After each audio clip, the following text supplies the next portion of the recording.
Hello friends, இன்றைக்கி நம்ம வெங்காய கார சட்னி எப்படி அரைக்கிறதுன்னு பார்ப்போம்.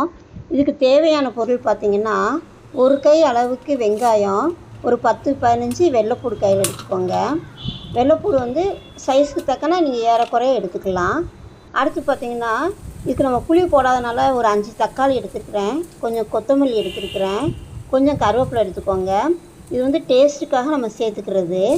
அடுத்து வந்து என்ன செய்யணும்னா, வெங்காயத்தை வந்து அடுப்பில் வச்சு கொஞ்சம் எண்ணெய் ஊற்றி வெங்காயத்தையும் வெள்ளைப்பூடையும் நல்லா வதக்கிடணும். இது அளவுக்கு செவக்க வதக்கிடுங்க. இது வதக்கின பிறகு இது கூட வந்து நம்ம தக்காளி சேர்க்கணும். தக்காளி, கொத்தமல்லி, கருவேப்பிலை இதெல்லாம் போட்டு நல்லா வதக்கிடுங்க. இதே மாதிரி நல்லா வதங்கி வந்துடணும். அப்போ தான் டேஸ்ட் நல்லாயிருக்கும். இது வதங்கின பிறகு நம்ம என்ன செய்யணும்னா, நம்ம காரத்துக்கு வந்து ஒரு 4 அல்லது 5 மிளகாய் வத்தல் சேர்த்துக்கோங்க. உங்கள் காரத்தன்மைக்கு ஏற்ற மாதிரி நீங்கள் வந்து கூட குறைய சேர்த்துக்கலாம். சேர்த்து லைட்டாக வதக்கி விட்டுட்டு ஆஃப் பண்ணிடுங்க. இது நல்லா ஆற வச்சுட்டு நல்லா மையாக மிக்ஸியில் போட்டு அரைச்சி எடுத்துருங்க. இப்போ சுவையான கார சட்னி ரெடி ஆயிடுச்சு. இந்த சட்னி எல்லா தோசைக்குமே ரொம்ப டேஸ்ட்டாக இருக்கும். ஸ்பெஷலாக கம்பு தோசை, கேப்ப தோசைக்கெலாம் நீங்கள் அரைச்சிங்கன்னு வச்சுக்கோங்க, கூட ஒரு தோசையை நம்ம சாப்பிடலாம்.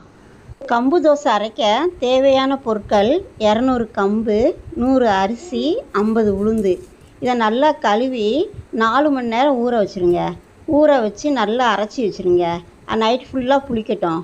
புளித்த பிறகு காலையில் அந்த மாவு எடுத்து நீங்கள் தோசைட்டிங்கன்னா தோசை வந்து நல்லா மெதுவாக இருக்கும், டேஸ்ட்டாக இருக்கும். இந்த சட்னியோடு சேர்ந்து சாப்பிட்றதுக்கு ரொம்பவும் சுவையாக இருக்கும்.